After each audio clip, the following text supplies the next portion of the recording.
Guys, welcome to a Goalie Master podcast where every week we cover a specific topic regarding goalkeeper or just goalkeeper coaching or basically just about life. And on this week, I want to share a topic or a question that I receive really often, and it has occurred to me as well, especially jiu-jitsu. That is basically a thought of like, why am I not getting better? And the truth behind like why a lot of goalkeepers get stuck in certain level and they're not able to progress in front or backwards.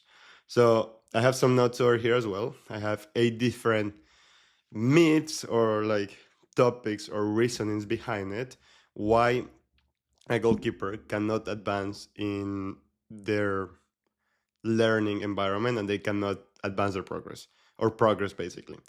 And before I start this, I wanted to share a story that happened to me when I was younger. And it's kind of funny, but it does relate a lot with the topic that we're talking about. Basically, when I started playing, I mean, from the get-go, from the beginning, I always knew, or I was always the goalkeeper. So I was playing recess in the school. Every time that I have a break or whatever, I will go and play. Whenever I had the chance to play out or whatever, it was me as a goalkeeper.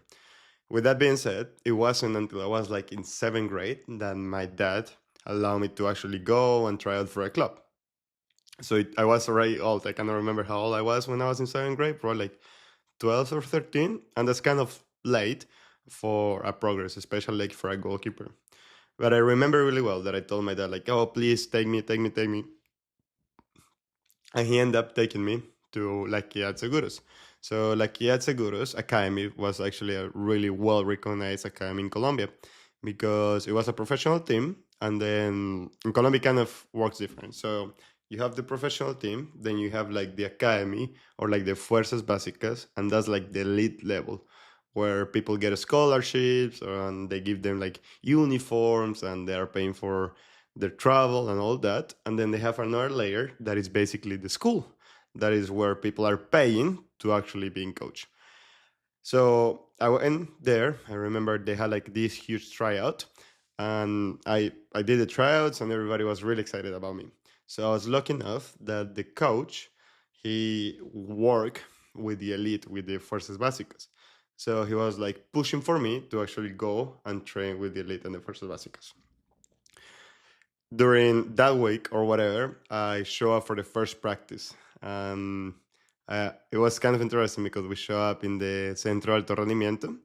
That is basically where like the national teams and like the clubs that were traveling will go and practice. So like this is a really, really high environment for like a player to just come and actually train on those fields. That was really impressive for a club and for a player itself. And I remember my first practice. I get separated with the goalkeepers. I'm there with my gloves, my broken gloves, because that was something that it was also funny. I never invest on my gloves, but I was there, and I remember we're doing the line, and then the goalkeeper coach throws the ball or whatever, and I just dove. I went for the ball, and I remember really well. The guy makes this smile, like he actually laughed about it, and I'm like, okay, good, interest. Like I didn't feel bad at all, or he didn't make me feel like awkward or something, but I was like, okay, this is interesting. And the reason behind it, and is the reality of it, is because I have zero technique. So I will make the save. I dove how I cannot remember how was it, but I do remember him being like, okay, this is interesting. Then after that, he literally made me go all the way working with the technique. So he was like, okay, you need to perform this, you need to step like this, go back and forth, and then you can come back later. So again, with this being said, the reason behind, and it's really connected with number one, is that my dad, I remember my dad, he being the nicest person in the world, he'll be like, oh, Juan, let's go, we need to practice. And of course, we will go to a small park that we had in our house, and then he will throw me balls. But of course, the sense or the fact that he didn't have much knowledge about goalkeeping, like the specific about goalkeeping, he wasn't able to correct. So he will just throw me a ball and work without any specific purpose. With that being said, we go to the first myth or the first topic that I wanted to touch is the thought that we believe that like more reps is gonna build you more as a goalkeeper. So there's two different thoughts about this. So first of all, again, if you're not performing or you're just doing it for doing it, you're probably not focusing on the right thing. And second of it, if you have a bad habit and you continue doing it continuously and you don't address this bad habit, guess what? Your body is gonna get used to that. So it's gonna be really tough to later in your career to address it, and you might lack on your game because of this. Again, example number two, golf. Specifics on like, oh, your wrist needs to go like this will make a huge impact if you're not turning your hip or stuff like that. So again, get away of that myth of like, oh, I need to do more reps to get better. Focus on those quality reps and then create good reps with good technique. The topic number two is, and this happened to me with jiu-jitsu, a lot of goalkeepers don't have clarity regarding like what are we training or where I want to achieve. They don't have that path of like, this is what I want to achieve. So they say, oh, I suck at distribution, but all of their practice, all of their training looks like shot stopping. Example, if you suck at distribution, go there, understand all the different concepts, all the different ways you can kick a ball, and start training that. Start focusing of you actually delivering the ball. For example, if you're learning of how to drive a ball, start focusing on really stabbing the ball. You don't need to start from out of the blue to kick like 30, 40 yard balls, but start from that 10 yard, and then you're actually like just driving it, just stabbing it and try to drive it. Really important. Um,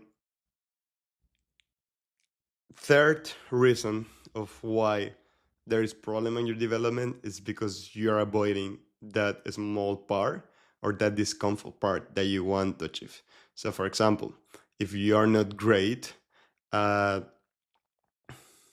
just diving in general and you're lazy enough to continue working on that dive, then that's one of the reasons behind it.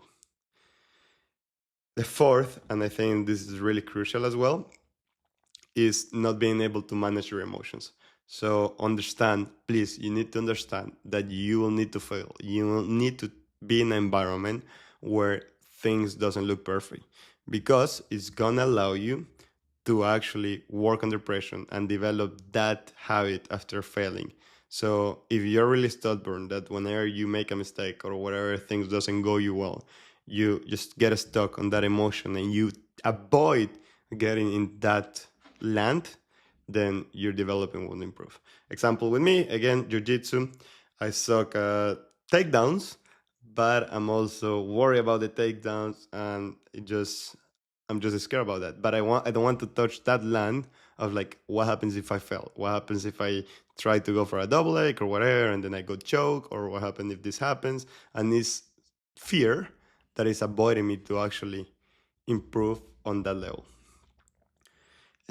Number five, really important, and this is part of a lot of things, consistency. Again, you can show up and you're gonna build a lot from there. Just showing up, just showing up, literally, you're gonna build a lot of it. But people think that just going once a week or just basically working distribution once a week, you're gonna get better.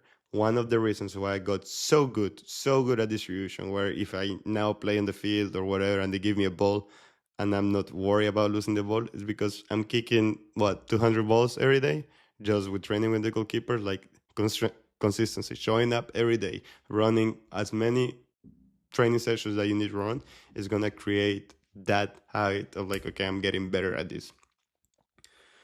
Uh, Six, important as well, lack of honest self-evaluation. So if I believe I'm the best one in crosses, I probably won't train crosses as much, but in reality, you're not. So continue improving on that. Understand that you're not the best one, and again, leave those emotions outside and keep showing up. Seven topics, seven reasons why is training without intensity or realism. A lot of times you can be so good at the drill and be so bad in the game. And that's the reality of it. It's funny because we have a saying that's a goalkeeper of practice versus that a goalkeeper from the game. With that being said, whenever you have the cones, whenever you have the ropes and stuff like that, you're amazing at jumping. You're amazing with your footwork. But how does your footwork looks when there's somebody dribbling to you or when the shot is taken and you are backing up. So, and you're backing up and you don't know where the ball is going. So, all those little things we need as goalkeeper coaches. If you are a goalkeeper coach and you're hearing this, we need to create that real environment for the goalkeeper to actually get comfortable on this situation and bring these techniques that we have learned to the actual real game and to the intensity. With the intensity part, actually, this is a really beautiful topic, and this will be just a bonus, and I think that we can talk about it in a different episode. But I'm a big believer that goalkeeper practice needs to be intense. You need to really push, and you need to be a great athlete. I think the days from the goalkeeper being the less fit of the team are in the past. Goalkeepers, they probably don't move as much, but they have this, and the mental exhaustion takes a lot. A couple of weeks ago, I was having a conversation with a goalkeeper. Actually, he played professional, and he said I hated night games, and the reason behind it was because he needed to think about the whole game during the whole day and then actually play the game. And as a goalkeepers, we need to deal with those thoughts. Those thoughts are not easy.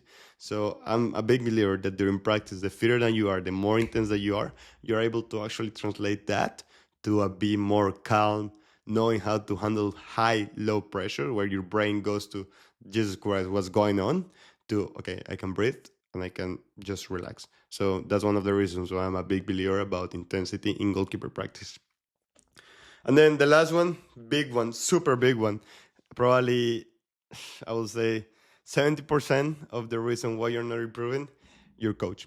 You don't have a mentor. There's no plan behind your coaches. Unfortunately, and this is the reality of it, a lot of people show up to a field and do a session there, or they will just coach whatever they see at the moment.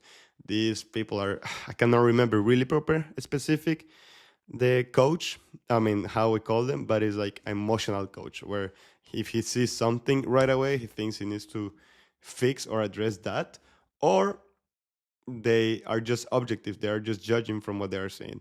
But you need to be a coach that you're able to actually see it on the picture, get it out, stats, make sure that the things are not going well. So for example, you as a coach, you can be like, oh, the player is not completing passes only because you saw that he didn't complete the last two, but then you went back to the statistics and you noticed he completed like 20 passes. So do you really need to work on distribution because that person didn't complete those two passes? Again, you cannot be, I'm hoping I'm saying the right word, but you cannot be a coach that is just like focusing during the moment. Just be an emotional coach. So you need somebody as a goalkeeper that can guide you and can create a specific plan of what you need to work. And he needs to have a great relationship with you. That's also a part of it. Not only with, so you don't only need to have a great relationship with your goalkeeper coach, but also with your teammates. The teammates that are going to be able to push you and put you in a great situation. This, again, I can speak hours about this topic, but the goalkeeper union, that small circle is going to play an important role in your career. So be humble and help each other to improve. Basically, those are the eight, sorry, the eight reasons why a goalkeeper can get stuck on their progress. I'm pretty sure that I could just focus on one topic and speak an hour about it. But for right now, I'll just keep it on this eight.